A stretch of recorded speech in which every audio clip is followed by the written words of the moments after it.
So normally, when we have our discussions, I tell you, let's open up our Chumashim to a certain page, and we're going to look at the text. But we're going to start this morning as a closed book exam, not an open book exam, right? Today, we are reading the story of Noah. What do we know about the story of Noah? Let's have some group think here, and let's put out what are the things we know about the story of Noah. Yes? Noah was a righteous man in his generation, right? Excellent. Ish tzaddik tamim haya b'dorotav. Good. What else?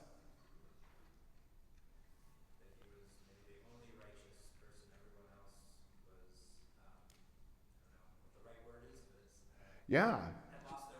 So Jonathan says that he was really the only righteous person and everyone else had lost their way. Good. What else do we know?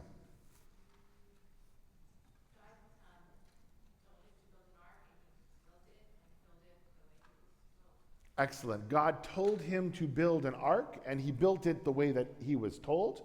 For those of us who are above a certain age and are able to put aside the end of his life, Bill Cosby had an amazing routine about Noah and the ark. It was very, very funny. But yes, he built an ark as it was supposed to. What else? Yes? He had 3 sons. Excellent. What else?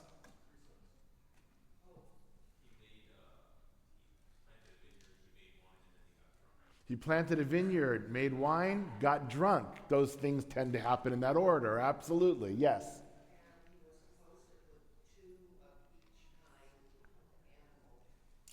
Excellent. So he was supposed to bring 2 of each kind of animal onto the ark. It's interesting because when I have this conversation, depending on the age group, that's usually the first thing. You know, the animals came on 2 by 2. There's a whole song about it and everything, right? Good. What else? Anything else? Yes. That is true. Or at least 7 of the clean animals and 2 of the non-clean animals. Well, and if you think about it, when he got out of the ark, he had to make some sacrifices. So if he only had 2 of them, now he's got a problem. So he needed a little extra. Yes? Good. There was a dove that came. Actually, there was a raven first, then a dove. Right? So there were 2 different birds. Yes? He was on the sea, the water, for 40 days and 40 nights. Anything else? How about a promise? Yes?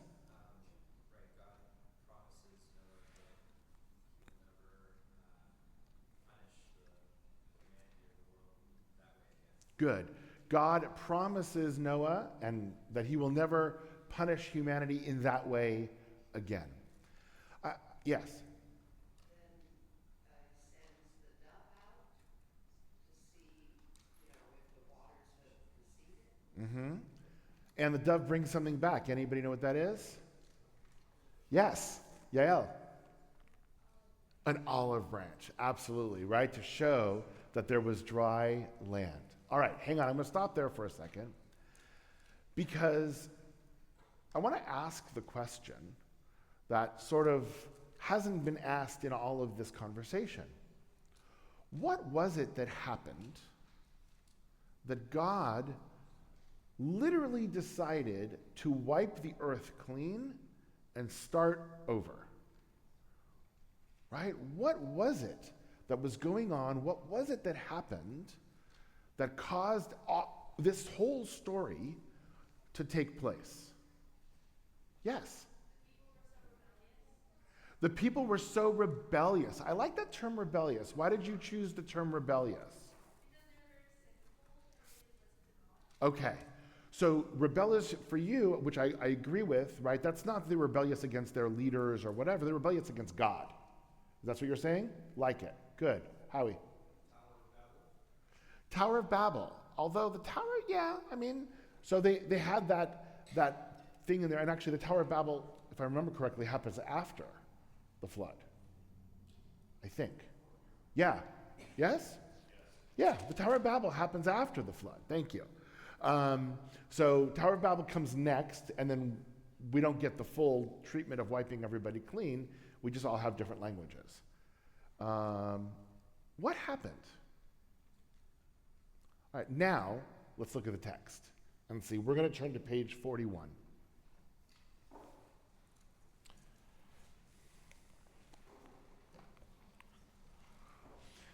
And our parasha begins exactly where Judy says it begins, right? Ele toldot Noach. These are the children of Noach.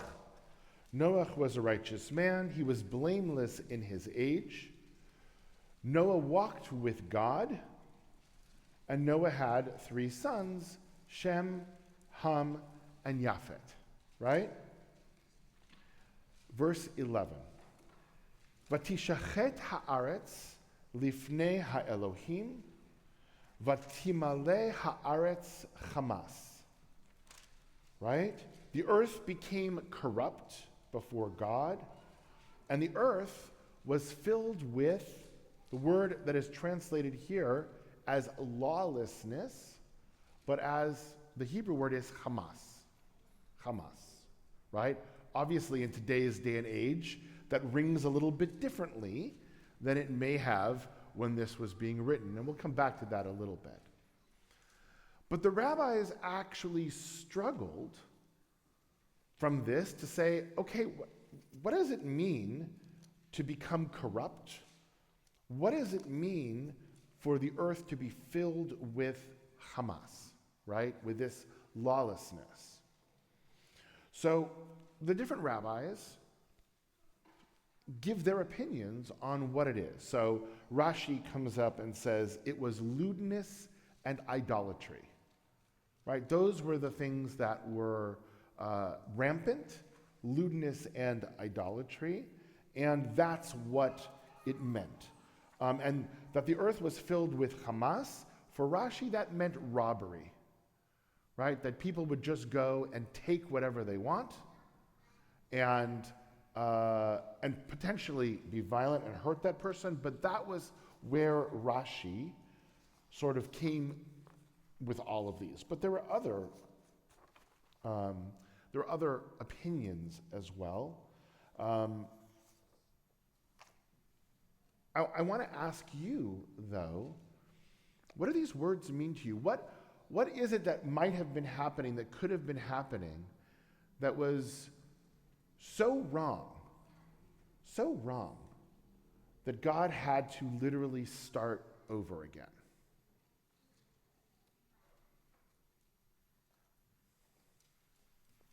Yeah.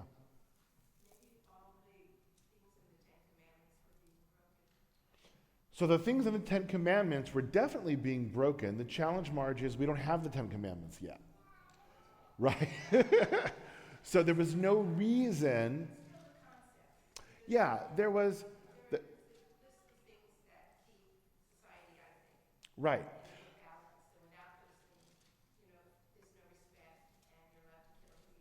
Right. So I like where you're going with this, Marge. And there's actually a set of laws, 7 of them, that are called Shiva Mitzvot B'nai Noach. That these are the 7 laws of the children of Noah. And there are 7 basic laws of humanity, that there is the expectation of whether you're Jewish or not, doesn't matter, you have to live by these laws.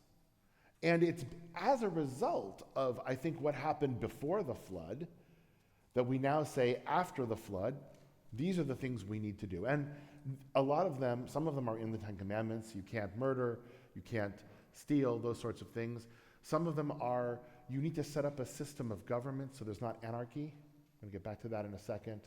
Some of them are, one of them is, you cannot tear a limb from a living animal, cruelty. So some basic laws of what it means to be a human being come out of all of this, which then begs the question, or actually implies, that these were things that were not happening beforehand, right? That were not happening beforehand. What else? What might have been so bad? Jonathan. Well, I don't know if this qualifies, but I was just looking just prior to this and seeing how pretty much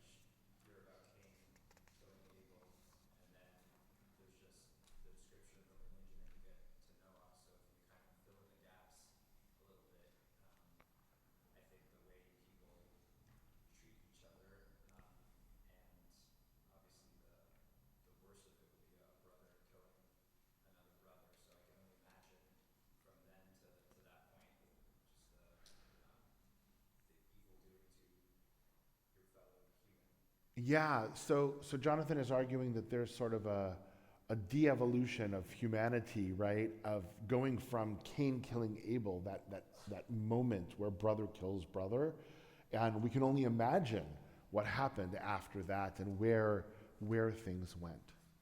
Anybody else? Thinking about this yesterday, I think God saw potential in Noah, that in the future he could be more dedicated to God, have more faith, especially after the situation. Whereas other families, he just didn't see a potential in. Mm-hmm. And there were kids in the family too, but they were being raised by parents who were lawless. So there was something about Noah, the potential that Noah had and his family, that God saw and said, this is what I want for the world. And what was going on in other families, God said, that's not what I want. And what I'm trying to do is put my finger on what that is. Right? You're right. I think we're getting there. But what is that? Menachem? No idolatry, right? So you and Rashi agree with each other, right? Idolatry was a big part of this, right? A lack of understanding of what it is. But we could argue that there have been other times when idolatry has been there, and God hasn't destroyed the entire world, right? The expectation of no idolatry is really for the Jewish people, but not necessarily for everyone else. We don't have those laws. We don't have the Ten Commandments yet to say, you shall have no other gods before me, you shall no graven images. Those come later.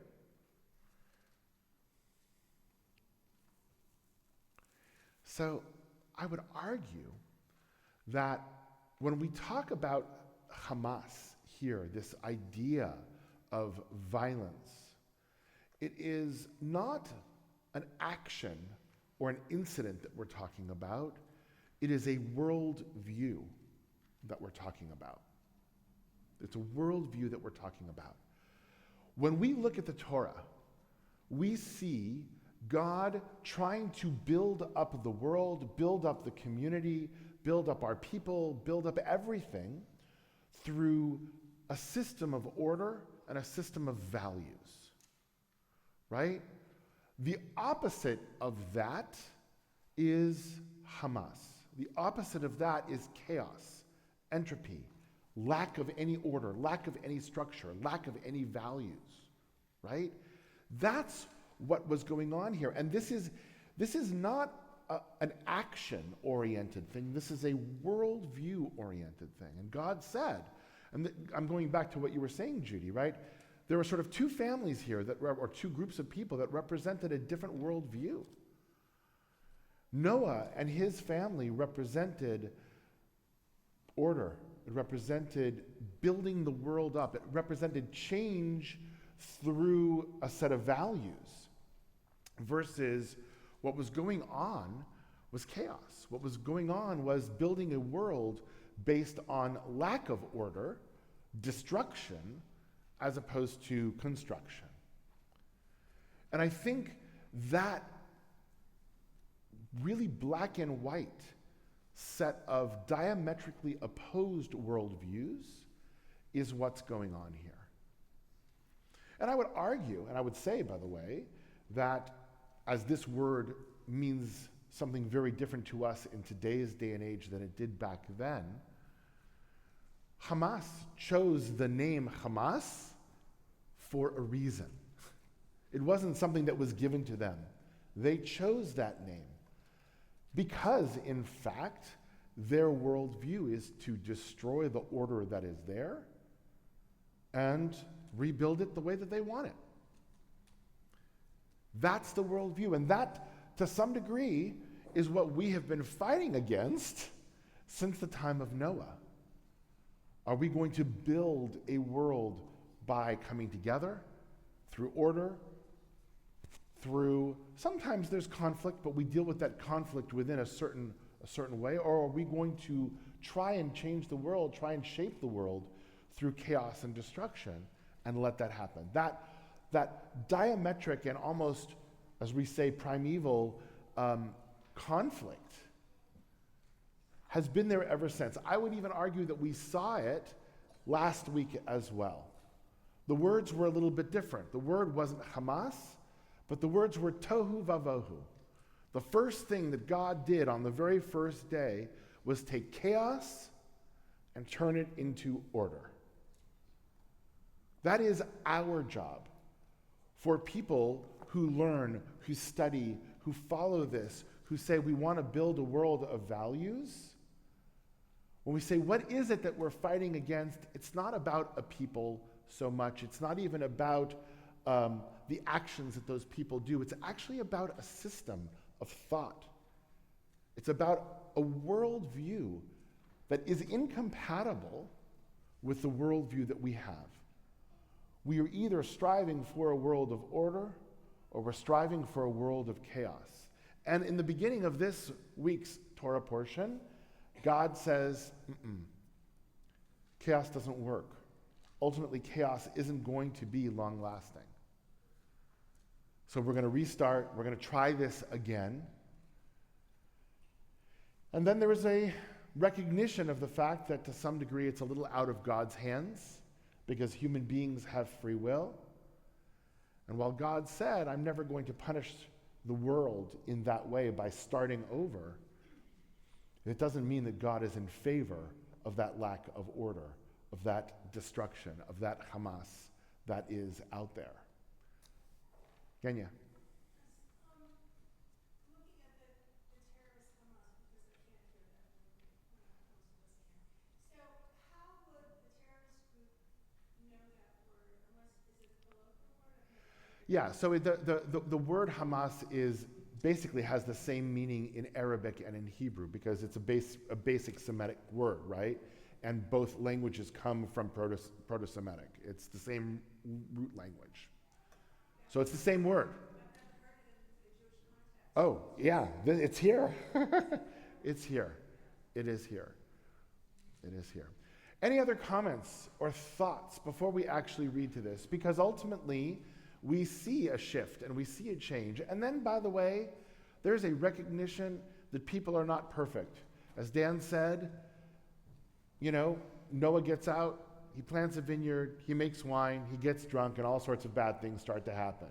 And then we have the Tower of Babel. And then we have problem after problem after problem. That's part of who we are as human beings. We struggle. We struggle to find our way to that order. We struggle to find our way to those values. But our job is to do that and to avoid and eschew the other side of this, which is chaos and Hamas. Shabbat Shalom, everyone.